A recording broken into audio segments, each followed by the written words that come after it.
সেদিন স্টাইল বাজার থেকে বেশ কয়েকটা জিনিস কিনেছি। এই হচ্ছে ব্যাগ, এর মধ্যে অনেক কিছুই রয়েছে। সব কিছু তো একবারেই বের করি। আচ্ছা, ফার্স্টে বেরিয়ে গেছে হচ্ছে একটা, আচ্ছা আগে এটা দেখাই। এটা একটা খুব সুন্দর ইউনিক ডিজাইনের ট্রে, দেখো বেশ সুন্দর না দেখতে? আমার তো বেশ ভালো লেগেছে, ডিজাইনটা খুব ইউনিক। আচ্ছা এইটা একটা ট্রে, ছোট্ট দেখে। আচ্ছা এটাও একটা ট্রে। চামচ,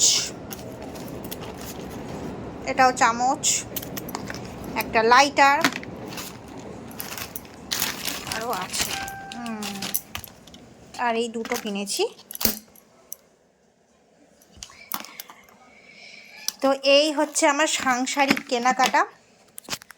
একটা সময় আসে যে সময় তুমি দেখবে তুমি এতটা ম্যাচিওর হয়ে গেছো, তোমার শাড়ি গয়নার থেকেও মনে হবে যে তুমি রান্নাঘরের জিনিস কিনবে বা ঘরের একটা কিছু জিনিস কিনলে তোমার আনন্দ হবে। মানে ওই লেভেলের ম্যাচিউরিটি চলে আসে যখন মেয়েরা শাড়ি গয়নার থেকেও বা সাজার জিনিসের থেকেও সংসারের একটা কোনো জিনিস হলে কিন্তু বেশ মনটা আনন্দ লাগে। আর বেশ অনেক দিন পর সাংসারিক এই কটা জিনিস কিনে আমার তো বেশ ভালো লাগছে। তোমাদের কেমন লাগলো কমেন্ট করে জানিও। টাটা।